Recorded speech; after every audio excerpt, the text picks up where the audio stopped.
Alright, diese liebe Leute, und damit ein herzliches Willkommen zurück zu einer neuen Folge Shakes and Fidget mit mir, eurem Basti, und dem Thema Sommersammel Absurdium. Sammelsorium meine ich natürlich. Da hätte ich ja beinahe ein Spaß. Also ich werde meine 3-4 Worte zu diesem Event verlieren und nebenbei können wir auf W50 wunderbar ballern. Ja, nein, nicht wirklich. Aber morgen kommt ja Festungsevent, glaube ich. Wenn ich das richtig sehe, ist das Event mit den... Ich habe mich jetzt tatsächlich auch gar nicht mehr informiert darüber. Aber Gold Galore Behind Fortress Walls. Fantastic Fortress Festivity. Sollte normalerweise heißen, dass wir den große Steine kriegen. Und vielleicht lohnt sich das dann nochmal ein bisschen als Upgrade. Ja, zumindest vielleicht ein paar Steine zu skippen auf dem Server. Ich bin mir noch nicht sicher, ob ich das machen will. Denn die Pilze müssen eigentlich bis Ende des Monats noch ausreichen. So, ja, naja, mal gucken.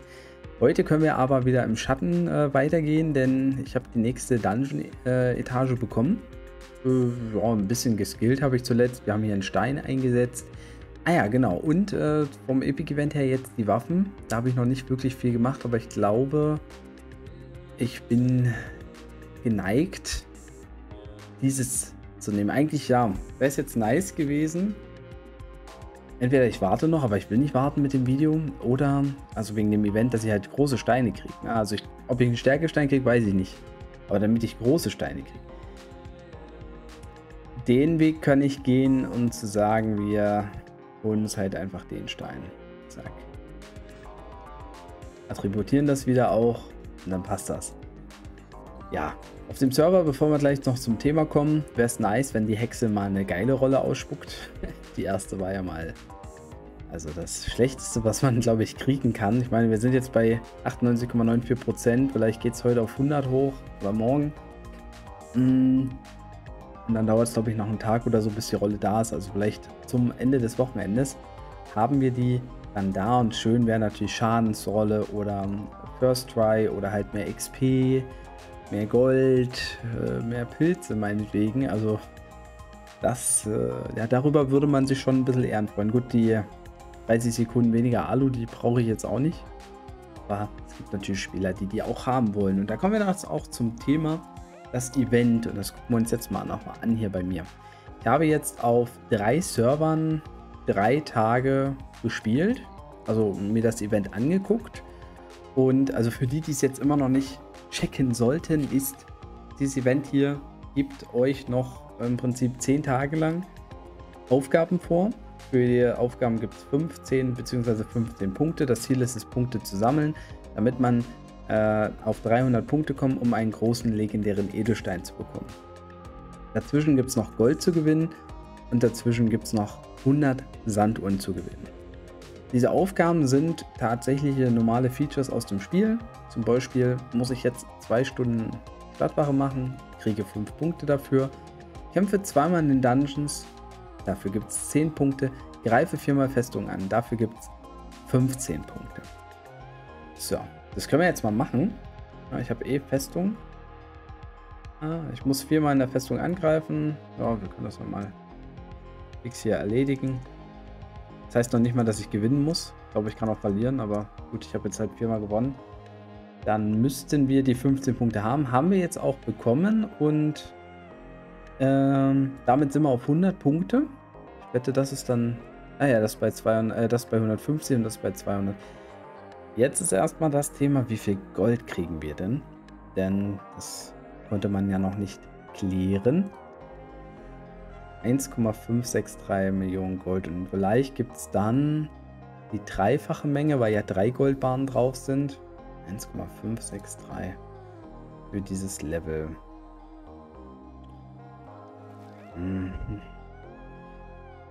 Das ist ein Skillpunkt bei mir. Haben wir das Glück, dass wir in der Festung Gold bekommen? Das ist fast so viel Gold wie in der Festung, sei schon im Glücksrad. Könnte das bei euch auch so sein, dass sich das deckt? wäre nice. Schreibt es mal gerne in die Kommentare. Ich habe das jetzt auf diesem Server nur ausprobieren können. Bei den anderen bin ich noch nicht so weit. Ja. Und ich muss sagen, ich sehe dieses Event tendenziell mehr positiv als negativ. Ich finde es gut designt. Es ist einfach verständlich. Es bringt auch halt vielleicht den einen oder anderen dazu, ein paar Sachen zu machen, die er jetzt immer vernachlässigt hat. Das ist ja auch eine Erinnerung zum Beispiel, dass man halt einfach mitten des Tages halt Stadtware machen kann und so. Das sind schon auf jeden Fall positive Punkte. Es gibt einen legendären Edelstein zu gewinnen. Die Win-Conditions sind, glaube ich, keine anderen. Ich glaube, jeder kann die bekommen. Das Event geht 14 Tage, das heißt, wir haben ja im Schnitt 3 mal legendäre Dungeon-Events im Jahr. So könnte man also vielleicht 1, 2 solcher Events dazwischen ranbringen.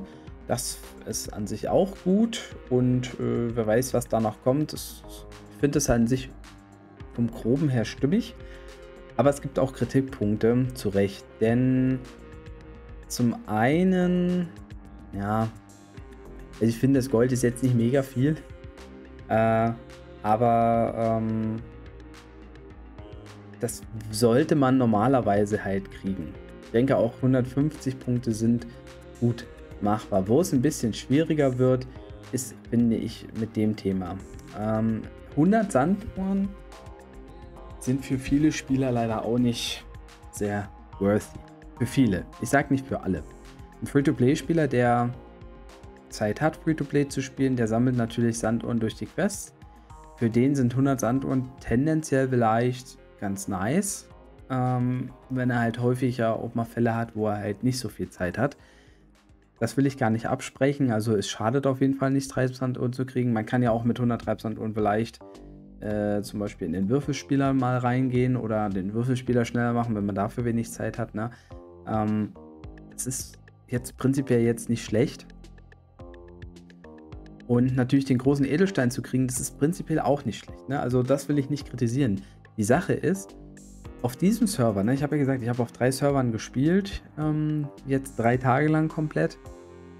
Das heißt, wir haben 9 verschiedene Aufgaben gesehen oder ich habe 9 verschiedene, also 27 bisher gesehen, jeweils 9 für 5 Punkte, 9 für 10 Punkte, 9 für 15 Punkte. Und ich kann euch sagen, die Verteilung dieser Aufgaben ist komplett random. Und das ist halt auch ein bisschen das Problem.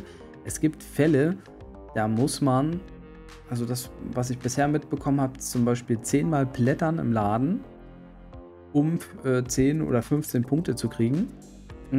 Hier muss ich zweimal in den Dungeons kämpfen, das heißt, das muss ich nicht für Pilze machen, das geht auch so.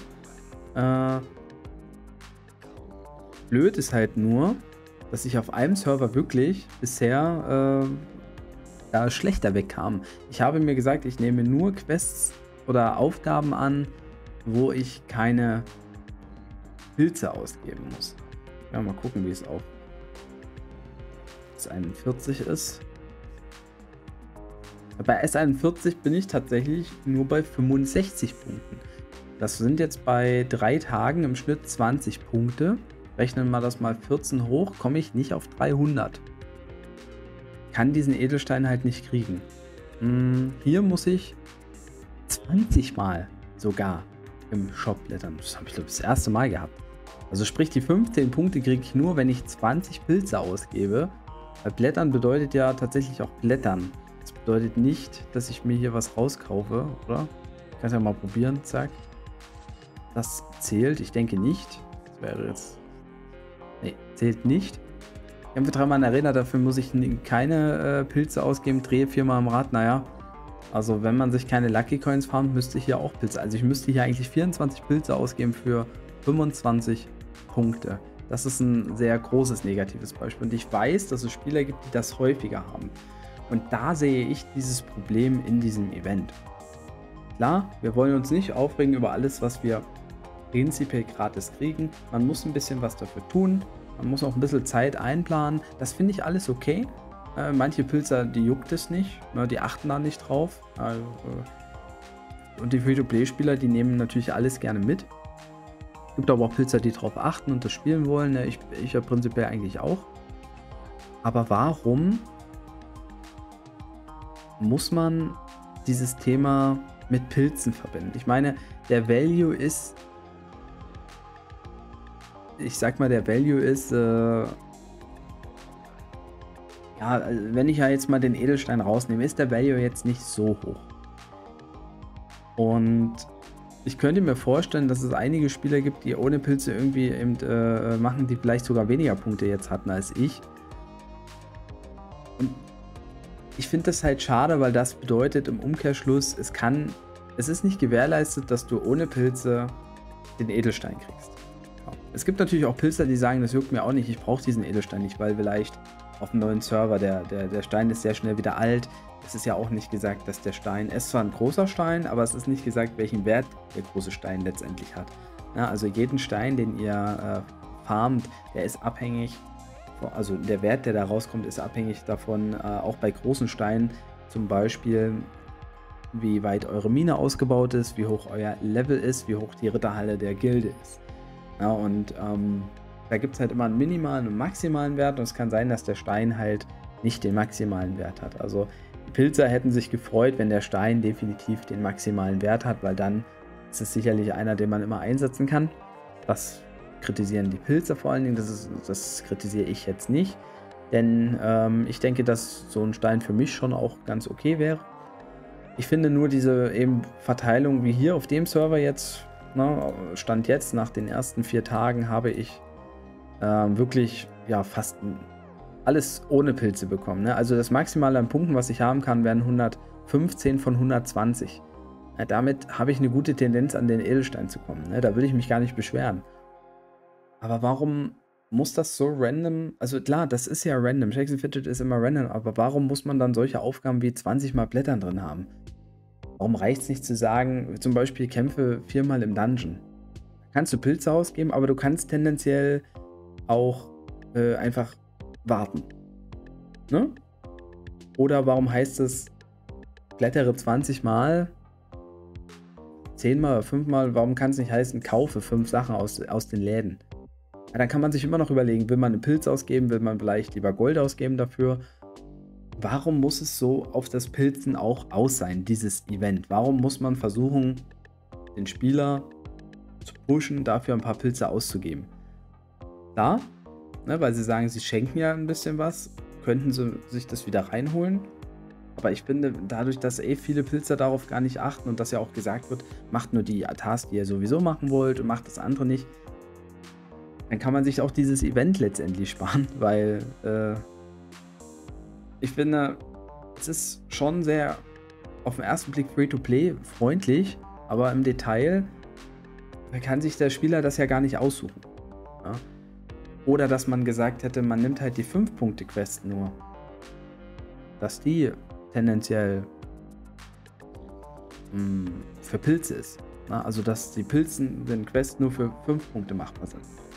Ja, wenn man sagt, 25 Punkte a 14 Tage sind 250. Ja, okay, da kämen wir auch über 300. Oder meinetwegen die 10 Punkte.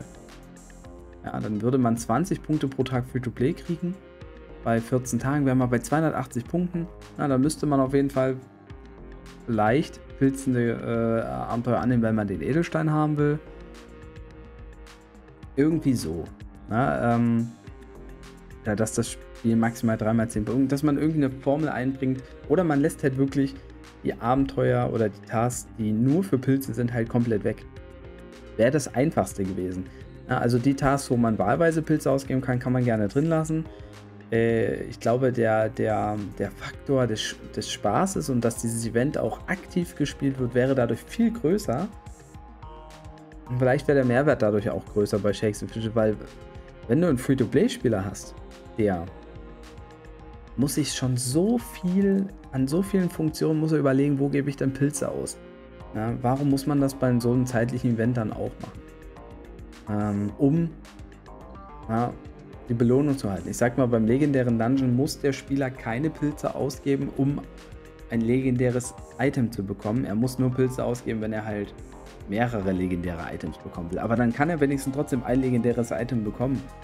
Und Das ist so irgendwie mein Gedanke, der da so ein bisschen rumschwebt, wo man das optimieren könnte. Aber ich möchte trotzdem nochmal sagen, das ist jetzt keine harsche Kritik.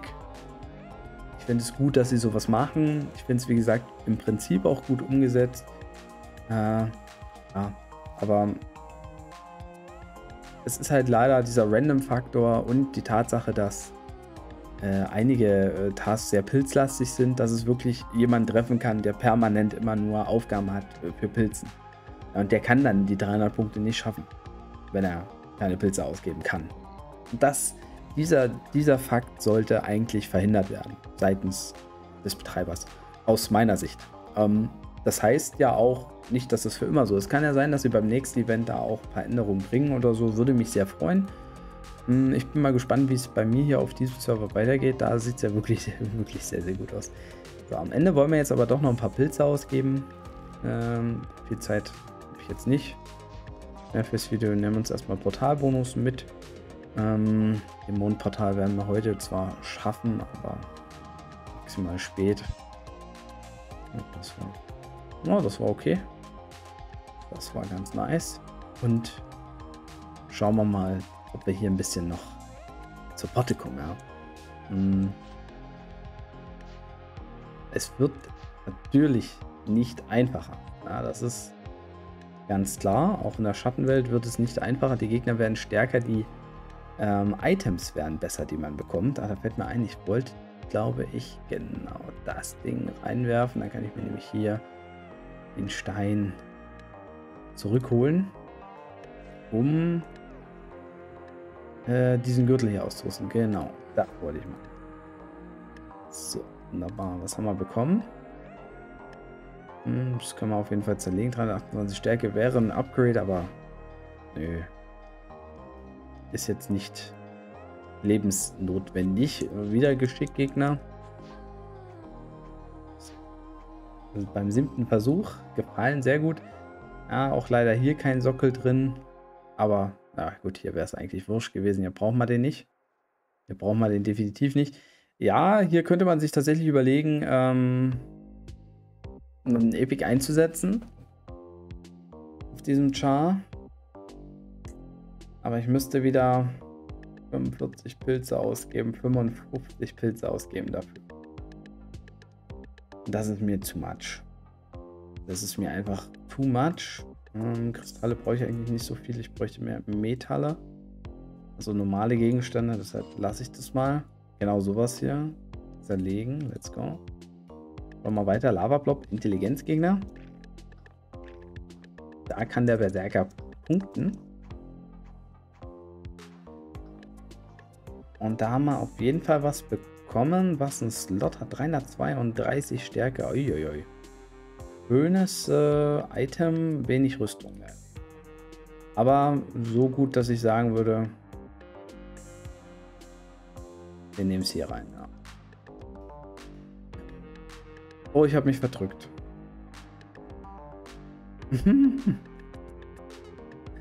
Nein, ich habe mich gerade live verdrückt. Eklig ist das. Das zerlegen wäre geiler gewesen, glaube ich. Ich wollte eigentlich den Stein mir holen. Ach, ist das bitter. Naja. Dann kann man nichts machen. Das ist zu spät. So, Level Up hat man drin. Das ist ganz hübsch. Das sieht auch gut aus. Schuhe für den Magier 328 Intelligenz. Ja. Das ist jetzt ein Upgrade, aber auch kein fettes Upgrade. Ist es mir auch nicht wert, glaube ich. Den kann man zerlegen, der hat ganz gute Werte. Ja, der Pinsel ist, wenn wir ihn schaffen, können wir den nächsten Schatten-Dungeon freischalten. Den Frostblut-Tempel.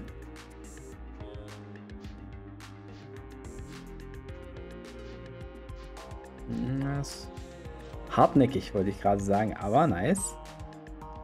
Ging dann durch. Immer 328 Stärke. Lebensenergie plus 2. Ja, die Rüstung, das können wir hier nehmen. Was habe ich hier drin? Widerstand gegen alles plus 2. Brauchen wir nicht. Hier können wir den Stein gewinnen. Somit hat auch Bertram das Brot etwas mehr Leben erhalten. Der zweite Höllenzyklop. Fällt auch, oh, da habe ich glaube ich eine Waffe aufblinken sehen.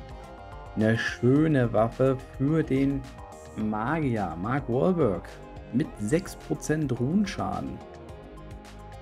Das ist nicht verkehrt. Ja, apropos Waffen. Hier könnte man auch eine Waffe geben. Ja, die Waffe, die er hier hat, ist gar nicht so übel. Ist gar nicht auch so alt, aber natürlich...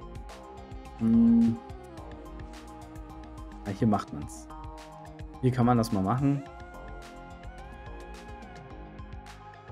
Die Pilze ausgeben, das lohnt sich definitiv.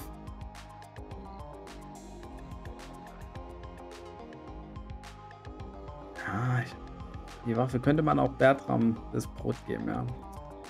Ja, bin ich noch offen. Also ich glaube, dass wir noch Dungeons auch mit schlechteren Waffen schaffen können. Ne? Das ist halt so ein bisschen das Ding. Dass man die umsonst einsetzt, dann kriegt man vielleicht dann noch eine Waffe. Boah, das waren schon knappe Versuche. Nice. Aber wir kriegen wieder Schuhe. Okay. Können wir zerlegen. Ja, sind wir auch schon bei Stufe 8 oder Etage 8. Ich wollte jetzt gar nicht mehr so lange laufen lassen, das Video. Aber ja, es sind schöne Level-Ups. 273 für den Krieger. Nö, da habe ich das drin. Braucht man nicht und das Ding brauche ich auch nicht zerlegen. Das lohnt sich nicht. Das waren 290er. Der müsste ja eigentlich fallen, oder? Wir sind da jetzt schon bei stärkeren Gegnern gewesen.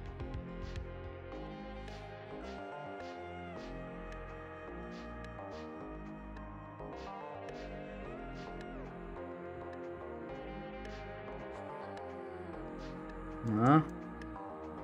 Der ist trotzdem noch hartnäckig als Geschickgegner. Würde noch 10 Versuche geben. Nee, nicht. Okay. Aber der fällt bald. Vielleicht nach dem Riesendrachen.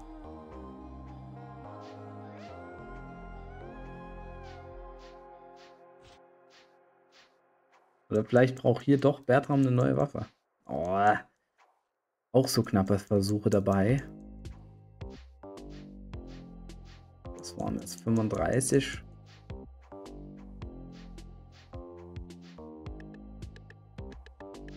Das ist so knapp. Das ist einfach so knapp. Will nicht. Dann gehen wir hier mal weiter.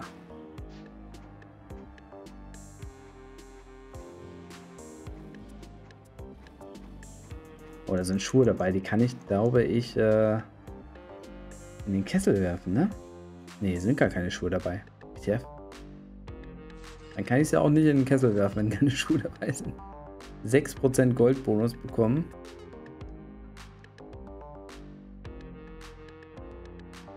Ja, das wird langsam.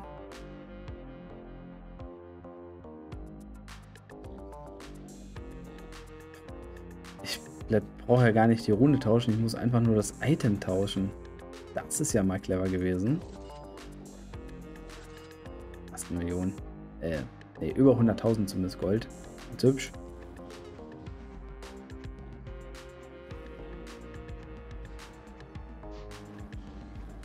Aber hier geht es auch jetzt nicht mehr so mega steil voran, denke ich mal.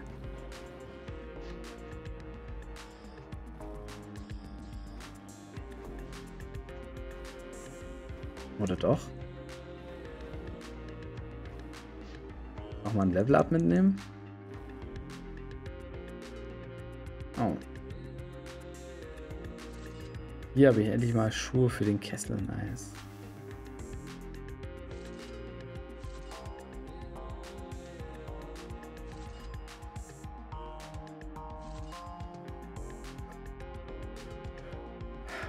So, ja.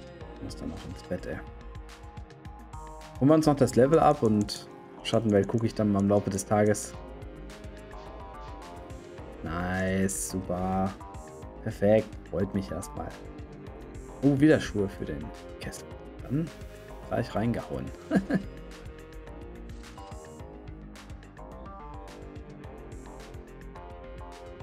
Super. Also das war's dann mit dem Video. Wir haben ein bisschen über das Event gesprochen. Könnt gerne eure Meinung da auch noch mal dazu schreiben. Meine habe ich auf jeden Fall kundgetan und ja, dürfen gespannt sein. Ich freue mich, wenn ihr wieder einschaltet. Wenn es euch gefallen hat, lasst gerne einen Daumen nach oben da, würde ich mich freuen. Gerne auch abonnieren, falls ihr nichts verpassen wollt, ne? Ist ja ganz klar. Würde ich sagen, haut rein, macht Tschüss und Servus. Euer Basti.